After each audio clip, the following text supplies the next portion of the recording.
চাংসু ছিল খুবই সহজ সরল এবং বোকা টাইপের একটা ছেলে, তাই তাকে কোনো মেয়ে পাত্তা দিত না। কিন্তু একদিন সে হঠাৎই একটি রহস্যময় পারফিউমের বোতল পায়, আর এইটা ব্যবহারের পর থেকেই সব মেয়েরা তার জন্য পাগল হয়ে যায়। এমনকি তার ক্রাশও তাকে পছন্দ করে ফেলে আর তার সাথে ডেটও করতে শুরু করে দেয়। কিন্তু এই পারফিউমের জাদু যখন শেষ হয়ে যাবে তখন কি হবে? তার ক্রাশ কি তাকে ছেড়ে চলে যাবে, নাকি তাকে সত্যি সত্যি ভালোবেসে তার পাশে থাকবে? আর যে পারফিউমের জন্য এত কিছু, সেটার রহস্যটাই বাকি, সেই সবই আমরা জানতে পারবো আজকের গল্প লাভ মাই সেন্টে। শুরুতে আমরা দেখতে পাই একটা ল্যাবে কিছু এক্সপেরিমেন্ট হচ্ছিল। তো তারা সবাই এখানে অনেক খুশি হয়ে যায়, কারণ তাদের এক্সপেরিমেন্ট এত দিনে সাকসেসফুল হয়েছে। আসলে এই ল্যাবে তারা একটা বিশেষ ফুল দিয়ে একটা ভিন্ন ধরনের পারফিউম বানায়, আর এই ফুলটার নাম হলো দ্য লিজেন্ডারি ফ্লাওয়ার। এই ফুলটি 100 বছরে মাত্র একবারই ফোটে। আর এই পারফিউমের বিশেষত্ব হলো, যেই লোক এই পারফিউম ব্যবহার করবে সব মেয়েরাই তার উপর ক্রাশ খাবে। প্রত্যেকটা মেয়ে সেই ব্যক্তির জায়গায় তাদের প্রথম ভালোবাসা দেখতে পাবে এবং সেই লোকটির জন্য একদম পাগল হয়ে যাবে। আসলে এই পারফিউমটি একজন বয়স্ক ব্যক্তির নির্দেশেই তারা বানিয়েছে। তো এই লোকটিকে আর কেনই বা সে এই পারফিউমটি বানাচ্ছে সেটা এখন আমাদেরকে বলা হয় না, কিন্তু সবাই সেই লোকটিকে প্রেসিডেন্ট বলেই সম্বোধন করছিল। হতে পারে সে খুব পাওয়ারফুল একজন লোক। তো এরপরই দৃশ্য পরিবর্তন হয় আর আমাদেরকে আমাদের আজকের গল্পের মেইন ক্যারেক্টার চাংসুকে দেখানো হয়। চাংসু একটি গাড়ির শোরুমে কাজ করে, আর সে খুবই সাধারণ একটি ছেলে। সে প্রায়ই তার কাজে দেরি করে যেত, তবে এর পিছনে একটি ভালো কারণ আছে। ছেলেটি বেশ ভালো। সে তার কাজের জায়গায় যাওয়ার সময় রাস্তায় যত মানুষের সাথে দেখা হতো সবাইকে সাহায্য করত। আজকেও সে কাজে যাওয়ার জন্য বেরিয়ে পড়ে, তবে পথেই দেখতে পায় যে একটি স্টুডেন্ট একটি দোকান থেকে কিছু জিনিস চুরি করার চেষ্টা করছে। তখন সে সেই ছেলেটিকে চুরি করতে নিষেধ করে আর বলে, দেখো, চুরি করা একদমই ভালো কোনো কাজ নয়, তাই এইসব থেকে দূরে থাকো।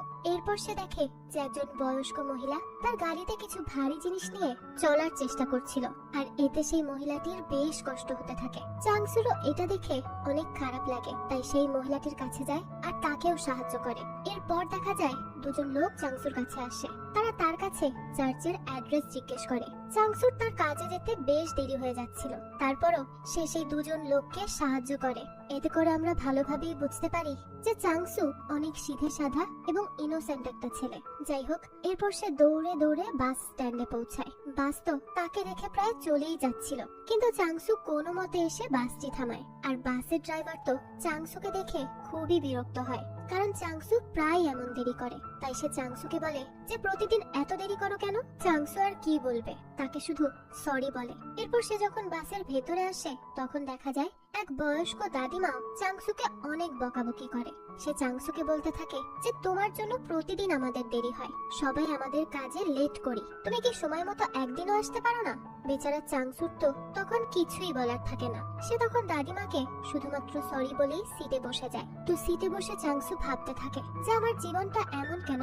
সে আমাদের বলে যে দেরি হলেও এই বাসটিতে আমি একটা কারণেই উঠি। তো সেই সময় দেখা যায় বাসে অরার এন্ট্রি হয়। অরাকে দেখে বাসের সবাই তাকিয়েছিল, আর চাংসু এই অরাকে অনেক পছন্দ করত। কিন্তু চাংসুর কখনো সাহস হয়নি যে সে তার ভালোবাসার কথা অরাকে বলবে। তাই চাংসু মনে মনে ভাবে যে অরা তো জানেও না যে এই পৃথিবীতে চাংসু নামের একটি ছেলে আছে যে তাকে অনেক পছন্দ করে। আসলে এর জন্যই চাংসু প্রত্যেকদিন এই বাসে ওঠে। যাই হোক, তো এর কিছুক্ষণ পরেই চাংসু তার কাজের জায়গায় চলে আসে, আর সেখানে যাওয়ার পরপরই দেখা যায় তার বস মিস্টার না চাংসুকে অনেক কথা শোনাতে থাকে এভাবে লেট করে কাজে আসার জন্য। মিস্টার না চাংসুর পাশাপাশি তার বাকি স্টাফদেরও অনেক বকতে থাকে, কারণ বিগত অনেক দিন ধরে তারা একটা কারও সেল করতে পারেনি। তো এরপর দেখা যায় চাংসুর প্যান্ট, চুল এই সব অনেক এলোমেলো হয়েছিল, তাই মিস্টার না তাকে আরো এক দফা বকে। এদিকে আমরা অরাকে দেখতে পাই। সে তার অফিসের কাজে একদম পারফেক্ট। তার সব কাজ ডেডলাইনের আগেই অনেক সুন্দর মতো শেষ হয়ে যায়, তাই তার ম্যানেজারও তার বেশ প্রশংসা করে। যাই হোক, এদিকে চাংসু আর তার বন্ধু গুনলিকে দেখানো হয়। গুনলি চাংসুর বন্ধু প্লাস বড় ভাই। এই শহরে গুনলি চাংসুর একমাত্র বন্ধু, যার সাথে সে তার সব কথা শেয়ার করে। তো গুনলি চাংসুকে জিজ্ঞেস করে যে আজকে বাসে তোমার ক্রাশের সাথে কি দেখা হয়েছিল? চাংসু বলে হ্যাঁ হয়েছে। গুনলি আরো জিজ্ঞেস করে যে শুধু কি দেখাই হয়েছে নাকি কোনো কথাবার্তা বলেছো? তুমি তো ওকে ভালোবাসো, তাহলে কবে ওকে তোমার মনের কথা বলবে? এভাবে চুপ করে থাকলে কি চলবে? চাংসু তখন বলে যে ওকে এসব বলতে আমার সাহসে কুলায় না, আমি তো শুধু ওকে দেখতেই চাই, এতেই আমি খুশি, এর চেয়ে বেশি কিছু আমার লাগবে না। গুনলি তখন তার এসব কথা শুনে একেবারেই হতাশ হয়ে যায় আর বলে যে তুমি তো অনেক ভীতু। দেখো, মেয়েরা কিন্তু একটু সাহসী ছেলেই পছন্দ করে, এমন ভীতু হয়ে থাকলে চলবে না। তুমি ওকে তোমার মনের কথা বলে দাও, বুঝতে পেরেছো? আর শোনো, আমি ইউটিউব থেকে এসব প্রেম ভালোবাসার ব্যাপারে অনেক গবেষণা করেছি, আর দেখো সেই সব গবেষণাকে কাজে লাগিয়ে আমি কিভাবে এক্ষুনি বকগিলকে আমার ভালোবাসায় ফেলছি। আসলে এই বকগিল হলো তাদের শোরুমের একজন স্টাফ। তো দেখা যায় গুনলি বকগিলের কাছে গিয়ে তার সাথে ফ্লার্ট করতে লাগে এবং তাকে ডেটে যাওয়ার জন্য বলে, কিন্তু বকগিল তো তখনই গুনলিকে এক চড় মেরে বসে। এতে তো চাংসুর সামনে বেচারার প্রেস্টিজই পাংচার হয়ে যায়। যাই হোক, এরপর আমাদের অরাকে দেখানো হয় সে অফিসেই কাজ করছিল। সেখানে তার বেস্ট ফ্রেন্ড ইউনমি তার সাথে প্রেম ভালোবাসা নিয়ে অনেক ডিসকাস করতে থাকে, কিন্তু এইসব প্রেম ভালোবাসা নিয়ে অরার তো কোনো মাথা ব্যথাই নেই, সে তো শুধু তার কাজকেই ভালোবাসে। তো ইউনমি যখন তাকে বলছিল যে ভালোবাসা এমন হয় অমন হয়, লাভলি হয়, তখন অরা তাকে থামতে বলে আর তাকে তার কাজে মনোযোগ দিতে বলে। ইউনমি তখন তাকে বলে যে তুমি কি সারা জীবন সিঙ্গেলই থাকতে চাও? এর উত্তরে অরা বলে, কেন, সিঙ্গেল জীবন কি খারাপ নাকি? সিঙ্গেল জীবনেও তো কত অ্যাডভেঞ্চার থাকে। এরপরে কফি ব্রেকে ইউনমি অরাকে ক্যাফেতে নিয়ে আসে। ইউনমি দেখে যে ক্যাফেতে একটা নতুন লোক এসেছে। পেছন দিক থেকে দেখে তাকে অনেক সুদর্শন মনে হচ্ছিল, তাই ইউনমি অরাকে বলে যে দেখো আমি কিভাবে একে এখনই আমার প্রেমে ফেলি। তো সেই লোকটি যখন তাদের অর্ডার নিতে আসে তখন অরাকে দেখে আসলে এই লোকটি তার এক্স, এর নাম হলো জেমস। জেমসের সাথে একসময় তার সম্পর্ক ছিল, কিন্তু 5 বছর আগে তাদের ব্রেকআপ হয়ে যায়। তো এটা দেখে তো ইউনমি অবাক, সে তো ভেবেছিল অরা মনে হয় কখনো কোনো সম্পর্কেই যায়নি। যাই হোক, তো জেমস অরার সাথে অনেক ভালো করেই কথা বলে, কিন্তু অরা জেমসকে বলে যে কোনো বাড়তি কথা না বলে নিজের কাজে মন দিতে। সে এখানে তার সাথে খোশ গল্প করতে আসেনি, এই বলেই সে ইউনমিকে নিয়ে সেখান থেকে চলে যায়। এরপর আমাদের চাংসুকে দেখানো হয় তার ম্যানেজার তাকে একটা নতুন স্যুট আর প্যান্ট কিনতে বলেছে, কারণ তার স্যুট এবং প্যান্টের অবস্থা খুবই খারাপ, আর এই এক কাপড়ই সে অনেক দিন ধরে পরে আসছিল। তো এবার সে শপিং মলে স্যুট কিনতে আসে, কিন্তু সেখানকার স্টাফ চাংসুকে দেখেই বুঝতে পারে যে চাংসু এখানকার এত দামি স্যুট এফোর্ড করতে পারবে না। তাই চাংসু যখন দাম জিজ্ঞেস করে তখন সেই স্টাফ চাংসুকে বলে যে এই স্যুটগুলো হ্যান্ডমেড এবং অনেক এক্সপেন্সিভ, আপনি পাশের মলে গিয়ে দেখতে পারেন, সেখানে সেল চলছে।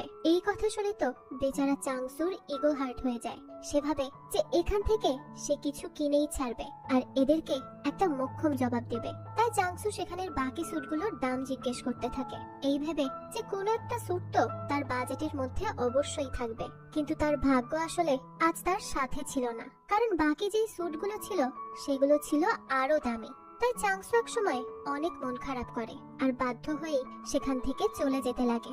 কিন্তু যাওয়ার সময় হঠাৎ করে সে পড়ে যায় আর ভুলবশত একটা স্যুট বেশ খানিকটা ছিঁড়ে ফেলে। এই দেখে তো সেখানকার স্টাফরা অনেক উত্তেজিত হয়ে যায় আর চাংসুকে বলে যে এটা এখানকার সবচেয়ে দামি স্যুট আর আপনি এটাই ড্যামেজ করে ফেললেন। এই কথা শুনে তো চাংসু নিজেও খুব ঘাবড়ে যায় আর সে তাদের কাছে বারবার ক্ষমা চায় আর বলতে থাকে, দেখুন আমি ইচ্ছে করে এটা করিনি।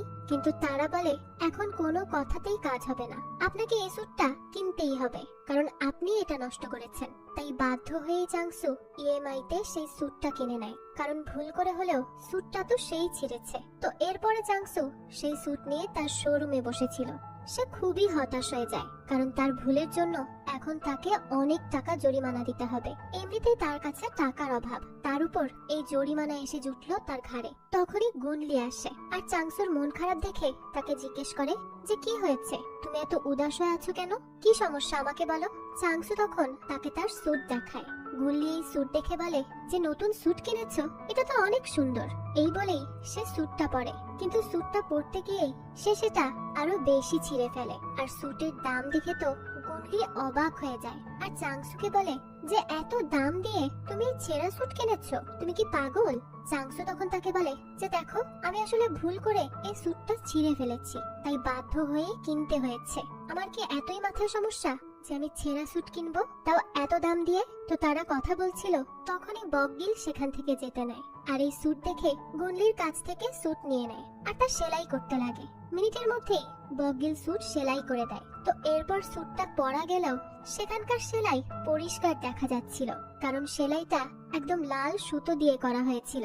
এই সব দেখে চাংসু আরো হতাশ হয়ে যায়। এরপর আমরা দেখতে পাই যে কেউ অরার উপর নজর রাখছে, কিন্তু কে নজর রাখছিল সেটা আমাদের এখন দেখানো হয় না। তো কাজ শেষ করে রাতের বেলায় অরা বাড়িতে আসে। তার সাথে তার মা এবং তার বোন থাকে। তার মা তার চেয়ে তার ছোট বোনকেই বেশি ভালোবাসে। তার ছোট বোন একজন সিঙ্গার হতে চায় এবং সিঙ্গিং এই তার ক্যারিয়ার বানাতে চায়। তার মা ছোট বোনকে অনেক সাপোর্ট করে, কিন্তু অরাকে সে শুধু টাকা কামানোর মেশিনই ভাবে। আর তারা তো অরার ক্রেডিট কার্ড থেকে অনেক অহেতুক খরচও করে। এর জন্য ওরা অনেক বিরক্ত, কিন্তু এরপরও সে তার মা এবং বোনকে কিছুই বলতে পারে না। যাই হোক, এরপর আমাদের চাংসুকে দেখানো হয় সে উইকেন্ডে ক্যাম্পিং করতে আসে। ক্যাম্পিং করতে তার বেশ ভালো লাগে, তাই সে অনেক আনন্দের সাথেই ক্যাম্পিং করছিল। তখনই তার সাথে একজন সিঙ্গেল ফাদারের পরিচয় হয়। সে তার মেয়েকে নিয়ে ক্যাম্পিং এ এসেছে। সেই সিঙ্গেল ফাদার তার জীবনের দুঃখ চাংসুকে বলতে থাকে। আসলে তার বউ তাকে ছেড়ে তার বাপের বাড়ি চলে গেছে, আর সে এখন তার ওয়াইফকে অনেক মিস করছে। এইসব কথা শুনে চাংসু তাকে সাহসী হতে বলে। সে তাকে বলে যে আপনি তার কাছে গিয়ে ক্ষমা চান, তাহলে দেখবেন সে ঠিকই আপনার কাছে ফিরে আসবে। সেই লোক তখন তাকে বলে যে আমি তো তার কাছে যাওয়ার সাহস পাচ্ছি না, আমার অনেক ভয় লাগে, আমি তার কাছে গিয়ে কি বলবো। তখন চাংসু অনেক কাঁদতে থাকে আর তাকে বলে যে আমিও না একটা মেয়েকে পছন্দ করি। বাসে যাওয়ার সময় আমি প্রতিদিন তাকে দেখি, কিন্তু আমি এখন পর্যন্ত সাহস করে তাকে এই কথা বলতেই পারিনি যে আমি তাকে কত ভালোবাসি। এই বলেই সে কাঁদতে থাকে। এরপর আমাদের সেই প্রেসিডেন্টকে দেখানো হয় যে সেই পারফিউমটি তৈরি করছিল। সে তার ওয়াইফকে বলে যে আমাদের কাজ প্রায় শেষ হয়ে গেছে। আসলে তাদের যে কি উদ্দেশ্য সেটা তো আমরা পরবর্তীতেই জানতে পারবো। যাই হোক, এরপর আবারও চাংসুকে দেখানো হয় সে তার ক্যাম্পিং শেষ করে বাড়ি ফিরছিল। তখন একটা লোকের সাথে তার দেখা হয়ে যায়। দেখা যায় সেই লোকটির অনেক জিনিস রাস্তায় ছড়িয়ে ছিটিয়ে ছিল, তাই সে সেগুলো উঠাতে থাকে। চাংসু তখন তাকে হেল্প করে। সেই সময় চাংসু একটা ছোট্ট পারফিউমের বোতল দেখে যেটা অনেক চকচক করছিল, তাই সে সেটা উঠিয়ে নেয়। এটাই হলো সেই পারফিউম যেটা আমাদেরকে গল্পের শুরুতে দেখানো হয়েছিল। তো হঠাৎ করে সেই লোক চাংসুকে বলে তোমাকে অভিনন্দন, তোমাকেই সিলেক্ট করা হয়েছে, তাই এই বোতলটি তোমার কাছেই রাখো আর তোমার জীবন পরিবর্তন করো। চাংসু তো তখন খুবই চমকে যায়। তখনই দেখা যায় তার ঘুম ভেঙে যায়। ঘুম থেকে উঠেই চাংসু ভাবে যে এটা হয়তো স্বপ্নই ছিল, তাই সে এসবে খুব একটা পাত্তা দেয় না। আর তার কাজে যাওয়ার জন্য যেহেতু দেরি হয়ে যাচ্ছিল, তাই সে দ্রুত রেডি হতে থাকে বাড়ি থেকে বের হওয়ার জন্য। তবে বের হওয়ার সময় সে দেখে যে পারফিউমটি তো তার ঘরেই রয়েছে, এর মানে সে স্বপ্ন দেখেনি। যাই হোক, তো এরপর বেশি কিছু না ভেবে চাংসু সেই পারফিউমটি ইউজ করে বাড়ি থেকে বের হয়। কিন্তু আজ তার সাথে একদম অন্যরকম ঘটনা ঘটতে থাকে। বাড়ি থেকে বেরোনোর সাথে সাথেই দেখা যায় সব মেয়েরা চাংসুর পেছনেই পড়ে যায়। সবাই চাংসুর মধ্যে তাদের প্রথম ভালোবাসার মানুষ দেখতে পাচ্ছিল। তবে চাংসু তো বুঝতেই পারে না যে তার সাথে হচ্ছেটা কি, তাই সে কোনো রকমে বাসে উঠে বসে। কিন্তু বাসেও সবাই তার পেছনেই পড়ে যায়, এমনকি সেই বয়স্ক মহিলাটাও যে চাংসুর সাথে এতদিন দুর্ব্যবহার করত। সেই মহিলাও চাংসুর মধ্যে তার প্রথম ভালোবাসার মানুষ দেখতে পায় এবং সে তো চাংসুকে কিসও করে বসে। একটু পরেই বাসে অরা ওঠে, সেও সেই পারফিউমের স্মেল পায় এবং চাংসুকে দেখে হঠাৎ করেই তার হার্টবিট বেড়ে যায়। সে বুঝতে পারে না যে আজকে কেন সে চাংসুর প্রতি এত আকর্ষিত হচ্ছে। তো এখানকার সব মেয়েরা যখন চাংসুর উপর ঝাঁপিয়ে পড়ছিল, তখন সে কোনো রকমে নিজেকে সামলায় আর সিটে গিয়ে বসে পড়ে। যাই হোক, এরপর চাংসু কোনো রকমে শোরুমে পৌঁছায়। সেখানে তার পারফিউমের প্রভাব মিস্টার নায়ের উপরও পড়ে। মিস্টার নাও আজকে চাংসুর সাথে নরম গলায় কথা বলে। এরপর সে গুনলিকে ভেতরে নিয়ে যায় এবং আজকে তার সাথে ঘটে যাওয়া সব অদ্ভুত ঘটনা বলতে থাকে, যা আজকে একটা বিশেষ পারফিউম ইউজ করার পর তার পেছনে সব মেয়েরা পড়ে আছে। তো এইসব কথা গুনলি একদমই বিশ্বাস করে না, তাই চাংসু তাকে ওই পারফিউমের স্মেল নিতে বলে। কিন্তু গুনলি তো কোনো স্মেলই পায় না। চাংসু তখন বুঝতে পারে যে পারফিউমের প্রভাব শেষ হয়ে গেছে। তো স্মেল নেওয়ার সময় চাংসু আর গুনলি বেশ অকওয়ার্ড পজিশনে ছিল। আর তখনই তাদের বস তাদেরকে দেখে ফেলে, আর তাদেরকে ওই অবস্থায় দেখে তাদের বস তো খুবই রেগে যায় আর তাদেরকে এই কাজের জায়গায় এসব অকাজ করতে নিষেধ করে। চাংসু আর গুনলিও তো অবাক হয়ে যায়, তাই তারা তাদের বসকে বোঝানোর চেষ্টা করে যে সে ভুল বুঝছে, তারা কোনো উল্টোপাল্টা কিছু করছে না। কিন্তু তাদের বস তো কিছুই বোঝে না, উল্টো তাদের উপর রাগ ঝেড়ে চলে যায়। এরপর অরাকে দেখি। অরা তার বান্ধবী ইউনমিকে বলে যে আজকে বাসে একটা ছেলেকে দেখেছে সে। আর যাকে দেখার সাথে সাথেই তার অনেক অদ্ভুত অনুভূতি হয়েছে। সে বলতে থাকে, আমি বুঝতে পারছিলাম না যে আমার এমনটা কেন হচ্ছে। এইসব শুনে তো ইউনমিও অনেক এক্সাইটেড হয়ে যায় আর জিজ্ঞেস করে, তাহলে কি তুমি প্রেমে পড়েছো? এই কথা শুনেই তো ওরা তার কথা ঘুরিয়ে ফেলে আর বলে যে এমনটা হতেই পারে না, আমার হয়তো অ্যাংজাইটি অ্যাটাক হয়েছিল। কিন্তু ইউনমি তো তার কথায় একদম বিশ্বাস করে না। এরপর চাংসুকে দেখি আমরা, সে সেই পারফিউমটি নিয়ে মলে এসেছে আজকে। সে ভাবে যে পারফিউমটি ইউজ করে সে তার স্যুটটা ফেরত দিয়ে দিবে, তাহলে তাকে আর কেউ কিছুই বলতে পারবে না। তো সেই মলে ওরাও এসেছে কিছু শপিং করার জন্য। তো চাংসু সেই স্টোরে গিয়ে পারফিউমটি ইউজ করে আর তখনই দেখা যায় সে স্টোর সহ আশেপাশের সব মেয়েরা তার প্রেমে পড়ে যায় এবং তার মধ্যে তাদের জীবনের প্রথম ভালোবাসাকে দেখতে পায়। তারা সবাই চাংসুর পেছনেই পড়ে যায়। চাংসু তো তখন কোনো মতে তাদের থেকে পালাতে লাগে আর পালাতে পালাতেই ওরার সাথে তার দেখা হয়। অরার উপরও সে পারফিউমের প্রভাব পড়ে। তো এরপর দেখা যায় অরা এবং চাংসু একটা জায়গায় লুকিয়ে পড়ে। অরা এবং চাংসু তখন অনেক কাছাকাছি চলে এসেছিল। সেই সময় হঠাৎ করে অরা আর নিজেকে কন্ট্রোল করতে পারে না, তাই সে চাংসুকে কিস করে বসে। চাংসু তো তখন একদম শকড হয়ে যায় যে হুট করে এটা কি হলো। তার উপর আবার অরা ছিল তার ক্রাশ। এতে তো সে খুবই খুশি হয় আর অনেক শক্ত হয়। অরা তো তখন চোখ খুলে ভীষণ রকম এম্বারেস হয়ে যায়, তাই সে তখনই সেখান থেকে চলে যায়। এরপরে ওরা অফিসে এসে তার কাজে একদমই মন দিতে পারছিল না, তাই সে নিজেকে বলতে থাকে যে আমি কি পাগল হয়ে গেছি। ইউনমি তখন তাকে জিজ্ঞেস করে যে তুমি কি এমন করেছো যে নিজেকে পাগল বলছো। ওরা তখন তাকে বলে যে আমি সেই বাসের ছেলেটাকে কিস করে ফেলেছি।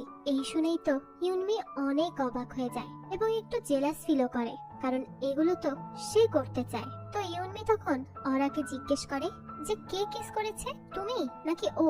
ওরা তখন তার মাথা নিচু করে বলে যে আমি।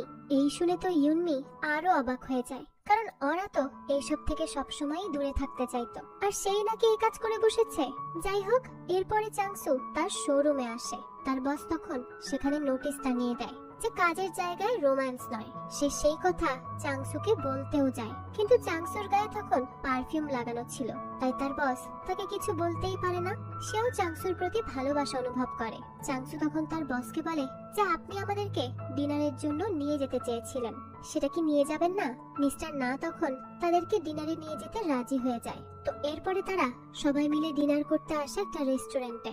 সেই রেস্টুরেন্টে ওরা এবং ইউনমিও আসে। ইউনমি ওরাকে বলে যে ইনস্টাগ্রামে এই রেস্টুরেন্টের রেটিং অনেক ভালো, চলো এখানকার খাবার চেক করা যাক। তো তারা যখন তাদের খাবার অর্ডার করছিল তখনই ওরা চাংসুকে দেখতে পায় যে তাদের সামনের টেবিলে বসেছিল। তবে চাংসুকে দেখে তো ওরা অনেক এম্বারেস হয়ে যায়। সে ইউনকে বলে যে চলো এখান থেকে চলে যাই। ইউনমি তখন তাকে জিজ্ঞেস করে যে কি হয়েছে হঠাৎ করে, কেবলই তো আসলাম, এখনই যেতে চাচ্ছ কেন? তখন ওরা তাকে বলে যে এখানে বাসের সেই ছেলেটি রয়েছে যাকে আমি কিস করেছিলাম, তাই প্লিজ এখন এখান থেকে চলো, আমি খুবই এম্বারেস ফিল করছি। কিন্তু ইউনমি তো এতে পাত্তাই দেয় না। সে তো উল্টো সে ছেলেটিকে দেখার জন্য এক্সাইটেড হয়ে যায় আর লাফাতে থাকে। তখনই ওরা তাকে শান্ত হতে বলে। এদিকে চাংসুও ওরাকে দেখতে পায়। চাংসু তখন গুনলিকে বলে যে সেই বাসের পুরিও এখানে এসেছে। এই শুনে তো গুনলিও তাকে দেখার জন্য এক্সাইটেড হয়ে পড়ে, কারণ এই মেয়েটির কথা সে চাংসুর কাছ থেকে বিগত 1 বছর ধরে শুনে আসছে, তাই সে তাকে দেখতে চায়। গুনলি চাংসুকে বলে যে চলো আমাকে তার সাথে পরিচয় করিয়ে দাও, কিন্তু চাংসু তো তার কাছে যাওয়ার সাহসই পায় না। গুনলি তখন অনেক রেগে যায় আর চাংসুকে বলে যে তুমি না অনেক ভীতু, এত ভীতু হলে কিভাবে চলবে? চাংসু তখন তাকে বলে যে কি বললেন, আমি ভীতু? আমি ওকে কিস করেছি। কিস? আপনি কোনোদিন কাউকে কিস করেছেন? এই শুনে গুনলিও অনেক অবাক হয়ে যায়। ইতিমধ্যে তারা অনেক ড্রিঙ্ক করে ফেলেছে, তো ওরা সেখানে আর না থেকে সেখান থেকে উঠে যায়। চাংসু তখন তার পেছন পেছন যায়। ওরা একটা বাস স্ট্যান্ডে বসে বাসের জন্য অপেক্ষা করছিল। চাংসু তখন তার কাছে এসে পারফিউমটি বের করে। তারপরে সে ভাবে যে ওরা কি তাকে পারফিউম বাদে পছন্দ করবে, তাই সে তার পারফিউমটি ব্যবহার না করেই তার পাশে গিয়ে বসে, কারণ সে দেখতে চাচ্ছিল যে ওরা তাকে আসলেই পছন্দ করে নাকি এই সবকিছু ওই পারফিউমের এফেক্ট। যাই হোক, তো তখন ওরা তাকে দেখে আর জিজ্ঞেস করে যে আরে তুমি এখানে, তোমার সাথে আমার বারবার কেন দেখা হচ্ছে বলো তো? তুমি আমাকে পাগল করে দিচ্ছ।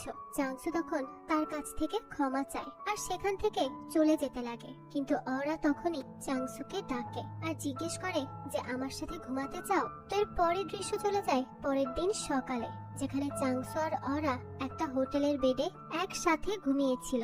চাংসু তো ঘুম থেকে উঠে তার পাশে অরাকে দেখতে পায়, আর অরাকে দেখে সে পুরো অবাক হয়ে যায়। আর তখনই তার গতকাল রাতের কথা মনে পড়ে। কাল রাতে তারা ইন্টিমেট হয়েছিল।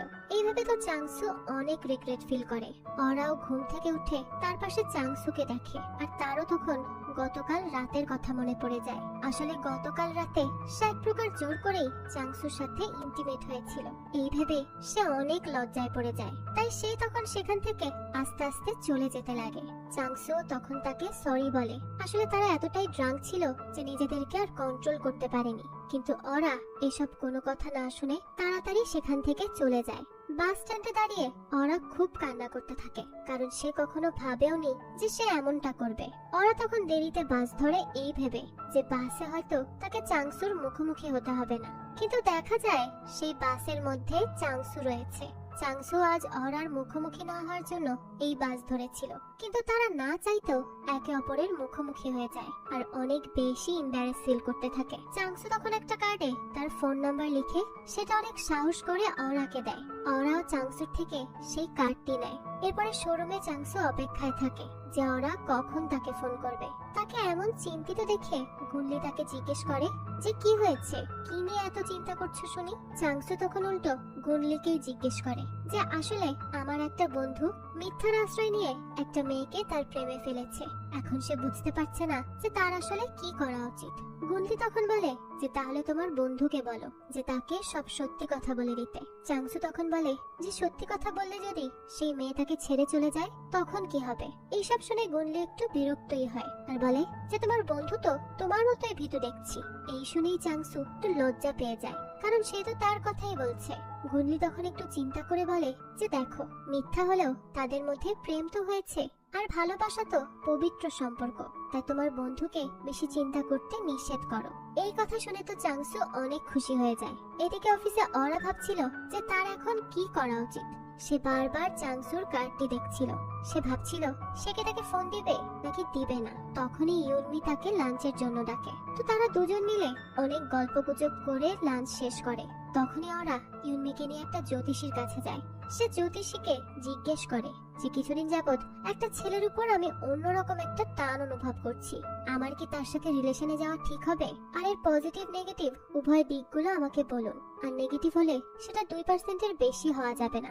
জ্যোতিষী তখন তাকে বলে যে এটা ভালোবাসা, কোনো গণিতের সমীকরণ নয়, তাই ভাগ্যের উপর ভরসা রাখো। এই শুনে তো ওরা অনেক খুশি হয়ে যায় আর সেই জ্যোতিষীকে অনেক টাকা দেয়। এরপরে আমরা সেই রিসার্চ টিমকে দেখতে পাই যারা এই বিশেষ পারফিউমটি নিয়ে গবেষণা করছিল। তারা বলে যে এই পারফিউমটি একমাত্র চাংসুর উপরেই কাজ করেছে, সে বাদে বাকি লোকদের উপর এই পারফিউমের সাইড এফেক্ট দেখা গেছে। এদিকে চাংসু সারা দিন ফোনের জন্য অপেক্ষা করছিল, কিন্তু অরার কাছ থেকে কোনো ফোন না পেয়ে সে খুবই হতাশ হয়ে যায়। সে সময় অরা তাকে পরের দিন অ্যাকোয়ারিয়াম প্ল্যানেটে দেখা করতে বলে। এই মেসেজ পেয়েই তো চাংসু খুব খুশি হয়ে যায়। তো পরের দিন দেখা যায় চাংসু এবং অরা তারা দুজনেই একে অপরের সাথে দেখা করার জন্য অনেক এক্সাইটেড ছিল। তারা তাদের পছন্দের কাপড় পরে রেডিও হয়ে যায়। এরপরই তারা ঠিক সময় মতো ওই অ্যাকোয়ারিয়াম প্ল্যানেটে দেখা করে। তারা যেখানে দেখা করে সেটা অনেক সুন্দর জায়গা ছিল। সেখানে বড় বড় অ্যাকোয়ারিয়ামে অনেক মাছও ছিল। ওরা তাকে বলে যে সেই জায়গাটি অনেক পছন্দ করে, আর চাংসুর কাছেও এই জায়গাটা অনেক ভালো লাগে। তো তারা সেখানে খুব ঘুরে বেড়াচ্ছিল। তখনই চাংসু তার হাতে থাকা কিছু লেখা পড়ে সেটা অরাকে শোনায়। সে তো এগুলো মুখস্থ করে এসেছে, কিন্তু অরার সামনে সে সব ভুলে গেছে। অরা তখন সেই লেখাগুলো পড়ে। চাংসু লিখেছিল যে তোমাকে দেখলে আমার হার্ট বিট বেড়ে যায়, তোমাকে না পেলে তো আমি মরেই যাব, আমি তোমাকে অনেক ভালোবাসি। তো এই সব দেখে তো অরা খুব খুশি হয়ে যায়। সে চাংসুকে বলে যে আজকাল কেউ এভাবে প্রপোজ করে, তাও সে অনেক খুশি হয়। অরা তখন চাংসুকে তার নাম ধরে ডাকতে বলে। রাতের বেলায় চাংসু অরাকে তার বাড়ি পর্যন্ত এগিয়ে দিয়ে আসে। তখন তারা একে অপরের হাত ধরেই হাঁটতে থাকে। রাতে বাড়িতে এসে অরা অনেক হ্যাপি ছিল। এরপর থেকেই সে আর চাংসু অনেক জায়গায় ঘোরাঘুরি করতে থাকে এবং অনেক ভালো ভালো সময় কাটায়। তারা একে অপরকে খুব ভালোবাসে। তো সেই সময় আমরা দেখি যে যেই ব্যক্তি অরা আর চাংসুর উপর নজর রাখছিল সেই ব্যক্তিটি হলো জেমস। সে চাংসু আর অরাকে একসাথে দেখে অনেক রেগে যায় এবং তার ল্যাবের জিনিসপত্র ভাঙচুর করে। এদিকে অরা ইউনমিকে চাংসুর সাথে পরিচয় করায়। তারা একটা রেস্টুরেন্টে দেখা করে। চাংসু তখন ইউনমিকে বলে যে আমার একজন বন্ধু আসছে, আপনার হয়তো তাকে ভালো লাগতে পারে। ইউনমিও তখন ভাব নিয়ে বলে যে আমার বয়ফ্রেন্ড হতে গেলে তার অনেক কিছু থাকতে হবে, সিক্স প্যাক বডি, ফর্সা চেহারা, শার্প জ লাইন, আরো অনেক কিছু। তোমার বন্ধুর কি এগুলো আছে? চাংসু তখন বলে আছে মনে হয়, আমি এত কিছু খেয়াল করিনি। এই শুনে তো ইউনমি ওয়াশরুমে চলে যায়। সেখানে গিয়ে সে তার মেকআপ ঠিকঠাক করে নেয় আর ভাবে যে যে করেই হোক এই ছেলেটাকে ইমপ্রেস করতেই হবে। এরপরে যখন সে সেখানে গিয়ে বসে তখন সে দেখে যে চাংসুর বন্ধু গুনলি সেখানে এসেছে। গুনলিকে তো তার অনেক ভালো লাগে। গুনলিও ইউনমিকে খুব পছন্দ করে ফেলে। প্রথম নজরেই তারা একে অপরের প্রেমে পড়ে যায়। এরপরে তারা সেখানে অনেক গেমস খেলে, কিন্তু গুনলি আর ইউনমি একে অপরের সাথে একদম চিপকে ছিল। তাদেরকে কোনোভাবেই আলাদা করা যাচ্ছিল না। তো এদিকে চাংসু আর অরা যখন একসাথে হাঁটছিল তখন চাংসু অরাকে একটা জায়গায় বসতে বলে। এরপরে চাংসু মেডিকেল স্টোর থেকে অনেক ব্যান্ডেজ এবং ক্রিম নিয়ে আসে। এইসব দেখে অরা জিজ্ঞেস করে যে এগুলো কেন এনেছো, কি কাজ তোমার? চাংসু তখন অরার পায়ে চোট দেখিয়ে বলে যে তোমার পায়ে আঘাত লেগেছে। অরা তখন তাকে বলে যে দেখেছো, আমি তো এটা খেয়ালই করিনি। তোমার সাথে থাকলে আসলে আমি সব ভুলে যাই, তাই তো আমার কোনো ব্যথাও অনুভব হয়নি। চাংসু তখন তাকে বলে যে ভাগ্যিস এটা আমি দেখে নিয়েছিলাম। তো এরপর চাংসু অনেক যত্ন সহকারে অরার পায়ে ক্রিম লাগিয়ে দেয়। ওরাও চাংসুকে এতটা কেয়ারিং হতে দেখে অনেক খুশি হয়। সে তখন বেশ খানিকটা ইমোশনাল হয়ে পড়ে। চাংসু তখন ওরাকে বলে যে তুমি সব সময় হাসতে থাকো, তোমাকে হাসতে দেখতেই আমার সবচেয়ে বেশি ভালো লাগে। ওরা তো তখন চাংসুকে জড়িয়ে ধরে এবং আবারও তারা কাছাকাছি আসে। রাতের বেলা চাংসু যখন বাড়ি যাচ্ছিল তখন সে একটা পিলারের সাথে ধাক্কা খায় আর হঠাৎ করেই তার মনে পড়ে যে ওরার সাথে তার দেখা হওয়ার পরে সে আর কখনো পারফিউমকে ইউজ করেনি। এর মানে ওরা সত্যি সত্যি তাকে ভালোবাসে। এইসব ভেবে তো সে অনেক খুশি হয়ে যায় আর আনন্দে লাফাতে থাকে। এরপরে চাংসু যখন তার শোরুমে ছিল তখনই একটা কাস্টমার তাকে গাড়ির ব্যাপারে জিজ্ঞেস করে। চাংসু ভেতরে এসে গাড়ির সম্পর্কে বলতে লাগে। তখন আমরা দেখি যে আসলে ওই জেমসই কাস্টমার সেজে চাংসুর সাথে কথা বলতে এসেছে। জেমস চাংসুকে জিজ্ঞেস করে যে কোন পারফিউম ব্যবহার করো তুমি? সেই পারফিউম যেটা প্রথম ভালোবাসার মানুষকে মনে করিয়ে দেয় আর তোমার প্রতি সবার ফিলিংস চলে আসে।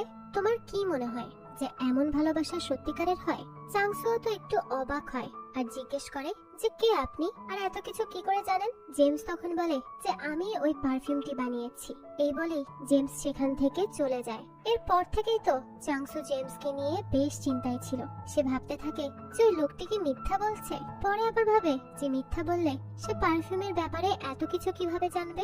সেই সময় অরা তার সাথে দেখা করতে আসে। অরা তাকে একটা রেস্টুরেন্টে নিয়ে যায়, কিন্তু চাংসু তো তখনও জেমসের ব্যাপারেই চিন্তা করে যাচ্ছিল। তাই সে অরার সাথে ভালো করে কথাও বলে না। অরা তাকে জিজ্ঞেস করে যে তুমি কি কোনো কারণে চিন্তিত? চাংসু তখন তাকে কিছুই বলে না এবং সেই ব্যাপারটাই এড়িয়ে যায়। অরা তখন চাংসুকে বলে যে তোমার তো ক্যাম্পিং অনেক ভালো লাগে, এবার আমিও তোমার সাথে ক্যাম্পিং এ যাব। এই কথা শুনে চাংসুও অনেক খুশি হয়। তো সেদিন রাতে বাড়িতে যাওয়ার আগেই চাংসু সেই পারফিউমটি একটা ডাস্টবিনে ফেলে দেয়। এরপর উইকেন্ডে তারা দুইজন মিলে চলে আসে ক্যাম্পিং করতে। তাদের সাথে ইউনমি এবং গুনলিও আসে। ক্যাম্পিং এ তারা অনেক মজা করে। গুনলি অনেক ভালো রান্না করত, তাই সে সবার জন্য মজাদার খাবার বানায়। আর এদিকে চাংসু আবারও তার ব্যাগে সেই পারফিউমটি দেখতে পায়। তবে এটা তো সে গতকাল রাতেই ফেলে দিয়েছিল। তাই এবার সে ভাবতে থাকে যে এই পারফিউমটি আবার এখানে আসলো কিভাবে। কিন্তু চাংসু তখন এই নিয়ে বেশি চিন্তা করে না। এরপর রাতের বেলায় অরা এবং চাংসু হাঁটতে যায়। তখন ইউনমি আর গুনলি টেন্টের সামনেই বসেছিল। তাদের অপোজিটেই তার একটি কাপল দেখে যারা ওপেনলি রোম্যান্স করছিল। আর তাদেরকে এভাবে দেখে তো গুনলি এবং ইউনমিও অনেক উত্তেজিত হয়ে যায়। ইউনমি ভাবে যে গুনলিও কি তার সাথে ফিজিক্যাল হবে, কিন্তু গুনলি ইউনমিকে তার গার্লফ্রেন্ড হওয়ার জন্য প্রপোজ করে। এই শুনে তো ইউনমি গুনলিকে বকা দেয় আর বলে যে আমি তো অলরেডি তোমার গার্লফ্রেন্ড, নাহলে তোমাকে কখনো কিস করি। তো এরপরে তারা আবারও একে অপরের কাছাকাছি চলে আসে। এদিকে চাংসু আর অরা একটি জায়গায় বসে। চাংসুকে তখন জেমস কল করছিল, কিন্তু চাংসু তো তার ফোনই রিসিভ করে না। চাংসু সেই সময় অরাকে বলে যে আজকাল ফোনে অনেক স্প্যাম কল আসে, তোমার ফোনে কি কোনো আননোন নাম্বার থেকে কল এসেছে? অরা তখন তাকে বলে যে আমি আননোন নাম্বারের কোনো কল রিসিভই করি না। তো সেদিন অরার বার্থডে ছিল, তাই চাংসু তাকে একটা পেন্ডেন্ট উপহার দেয়। আর এই পেন্ডেন্টটি পেয়ে তো অরা খুব খুশি হয়ে যায়। সে চাংসুকে ধন্যবাদ দিয়ে বলে যে এর আগে কেউ আমাকে কোনোদিন এত ভালো উপহার দেয়নি। চাংসু তখন তাকে বলে যে আমি চাই তুমি সব সময় খুশি থাকো। এটা শুনে অরা বলে তুমি আমার জীবনে আসার পরে আমার জীবন অনেক বদলে গেছে। আমি এখন আমার জীবন উপভোগ করা শিখেছি। আমার জীবনে আসার জন্য তোমাকে অনেক ধন্যবাদ চাংসু। তো এরপরেই তারা ক্যাম্পিং শেষ করে বাড়ি ফিরছিল। তো সেই সময় চাংসুর সামনে জেমস চলে আসে। জেমস চাংসুকে বলে যে তোমার কি মনে হয় ওরা তোমাকে ভালোবাসে? সে কখনোই তোমাকে ভালোবাসে না, এটা একটা ধোঁকা যেটা আমি তৈরি করেছি। জেমস চাংসুকে ওরার জীবন থেকেও দূরে চলে যেতে বলে এবং যাওয়ার আগে ওরাকে সব সত্যি কথা বলে যেতে বলে। চাংসু তখন জেমসকে জিজ্ঞেস করে যে আমাদের ভালোবাসা যদি মিথ্যা হয় তাহলে আমরা একে অপরের প্রতি এত ফিলিংস কেন অনুভব করি? তবে জেমস তো তার এই কথার কোনো উত্তরই দেয় না, বরং চাংসুকে বোকা ছেলে বলে সেখান থেকে চলে যায়। এরপরে অরা তার অফিসে কাজ করছিল, তখন সে তার ডেস্কে একটা পারফিউম পায়। সে ভাবে যে চাংসু হয়তো তাকে গিফট পাঠিয়েছে। এরপরই সে অফিস থেকে নিচে আসতে লাগে। চাংসু তখন তাকে কল করে।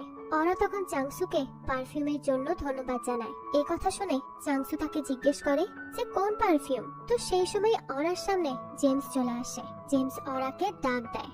চাংসু তখন জেমসের গলা শুনে অনেক ভয় পেয়ে যায়। সে দ্রুত অরার অফিসের দিকে আসতে লাগে। এদিকে জেমস অরাকে বলে যে তোমার কি অদ্ভুত লাগেনি যে হঠাৎ করে তুমি কিভাবে চাংসুর মতো একটা উদ্ভট ছেলেকে ভালোবাসতে লাগলে?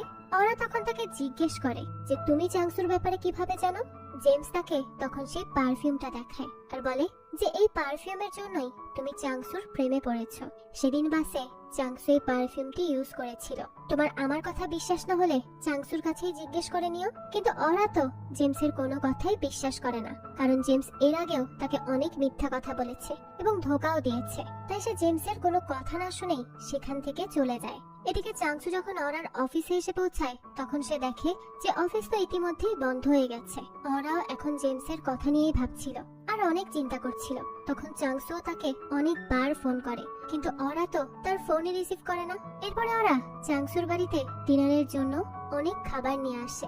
ওরা ভাবে যে চাংসু হয়তো তাকে সব সত্যি কথা বলে দিবে। তাই ওরা চাংসুকে জিজ্ঞেস করে যে তুমি কি আমাকে কিছু বলতে চাও? কিন্তু চাংসু তো তাকে কিছুই বলে না। তখন ওরা চাংসুকে জিজ্ঞেস করে যে আমি জানতে পেরেছি যে আমাদের মধ্যে ভালোবাসা একটা পারফিউমের জন্য হয়েছে, এটা কি সত্যি?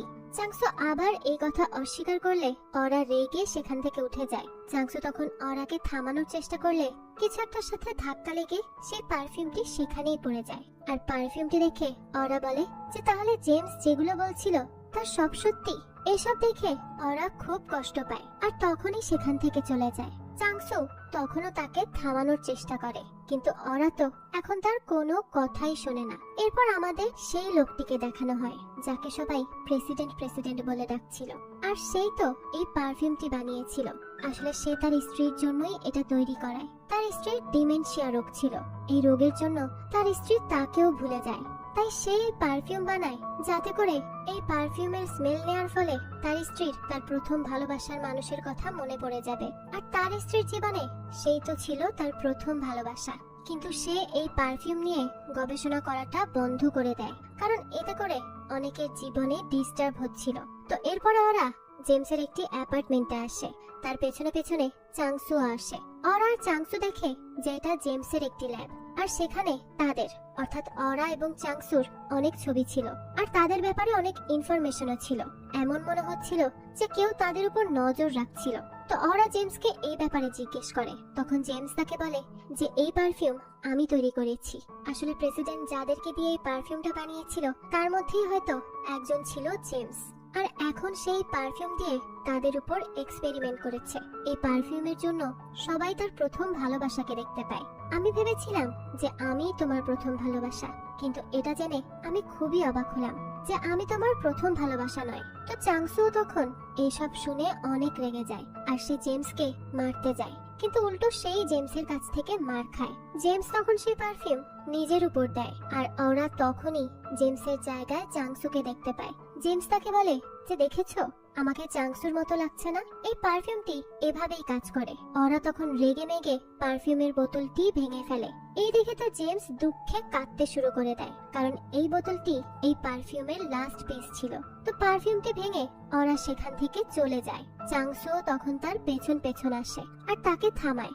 চাংসু তখন ওরাকে বলে যে আমি পারফিউম ব্যবহার করেছি, এটা সত্যি, কিন্তু তোমার প্রতি আমার যে ভালোবাসা সেটা কিন্তু মিথ্যা না, সেটাও একদম সত্যি। ওরা তখন অনেক হতাশ হয়ে যায় আর বলে যে কিন্তু আমি প্রথম দেখাতেই তোমার প্রতি যেই অনুভূতি অনুভব করেছি সেটা তো মিথ্যে। তোমার সাথে থাকলে আমার মনে হবে যে সেই পারফিউমের জন্যই আমি তোমাকে ভালোবেসেছি। এ বলেই ওরা সেখান থেকে চলে যায়। তো ওরার এভাবে চলে যাওয়াতে চাংসু বেশ কষ্ট পায়। এরপরে 1 বছর পরের দৃশ্য দেখানো হয়। ওরার বোন এখন ভালো সিঙ্গার হয়ে গেছে আর ওরার মাও তার 2 মেয়েকে সমানভাবে ভালোবাসে। কিন্তু এত কিছুর মধ্যেও ওরা এখনো চাংসুকে মিস করে। এদিকে চাংসুরও প্রমোশন হয়েছে, এখন তার কাছে নিজের গাড়ি আছে। তার স্টাইল এখন আগের তুলনায় অনেক পাল্টে গেছে। আর আজকে সে সিদ্ধান্ত নেয় যে আজ সে বাসে করে যাবে, তাই সে সেই মতোই বাসা থেকে বেরোয়। আর আজ সে দেখে যে তার আশেপাশের সবাই অনেক ভালো হয়ে গেছে। সেই স্টুডেন্ট এখন পরিশ্রম করে কাজ করছে। সেই মহিলা যাকে সে একসময় সাহায্য করেছিল, সে এখন একটা গাড়ি কিনেছে তার জিনিসপত্র বহন করার জন্য। এখন তাকে আর গাড়ি ঠেলতে হয় না কষ্ট করে। এইসব দেখে তো চাংসুও অনেক খুশি হয়। তো কোথাও দেরি না হওয়ায় চাংসু আজ সময় মতো বাসে ওঠে। সে বাসের ড্রাইভার এবং বাসের সেই বয়স্ক মহিলা তো চাংসুকে দেখে অবাক হয়ে যায়, কারণ চাংসু এখন আর আগের মতো নেই। সে এখন অনেক হ্যান্ডসাম হয়ে গেছে। তো এর পরের স্টপে দেখা যায় ওরা বাসে ওঠে। ওরার গলায় এখনো চাংসুর দেওয়া সেই পেন্ডেন্টটি রয়েছে। এর মানে চাংসুকে সে এখনো পছন্দ করে। তো বাসে ওরা আর চাংসু এতদিন পর একে অপরকে দেখে অনেকক্ষণ তাকিয়ে থাকে এবং একে অপরকে হ্যালো বলে। আর তাদের সম্পর্ক আবারও শুরু হয়ে যায়, কারণ এতদিনে তারা ভালো করেই বুঝতে পেরেছে যে তারা একে অপরকে সত্যি সত্যিই ভালোবাসে। তো এরই মাধ্যমে এই গল্পটিও এখানেই শেষ হয়। তো তাদের এই অদ্ভুত ভালোবাসার গল্পটি আপনাদের কাছে কেমন লেগেছে সেটা অবশ্যই আমাদের কমেন্ট করে জানাবেন। যদি এতটুকুও ভালো লেগে থাকে তাহলে একটি লাইক দিয়ে যাবেন, কারণ আপনাদের একটা লাইক আমাকে অনেক বেশি মোটিভেট করে। আর হ্যাঁ, আমাদের এই চ্যানেলে কিন্তু প্রতিনিয়তই নতুন নতুন ভিডিও আপলোড করা হয়। সেই সব ভিডিওর আপডেট পেতে আমাদের চ্যানেলটিকে সাবস্ক্রাইব করে বেল আইকনে অল দিয়ে রাখতে কিন্তু ভুলবেন না। আজকে তাহলে এই পর্যন্তই, আবারও হাজির হব নতুন কোনো ভিডিও নিয়ে। সেই পর্যন্ত সবাই ভালো থাকবেন আর আমাদের চ্যানেলের পাশেই থাকবেন। ধন্যবাদ।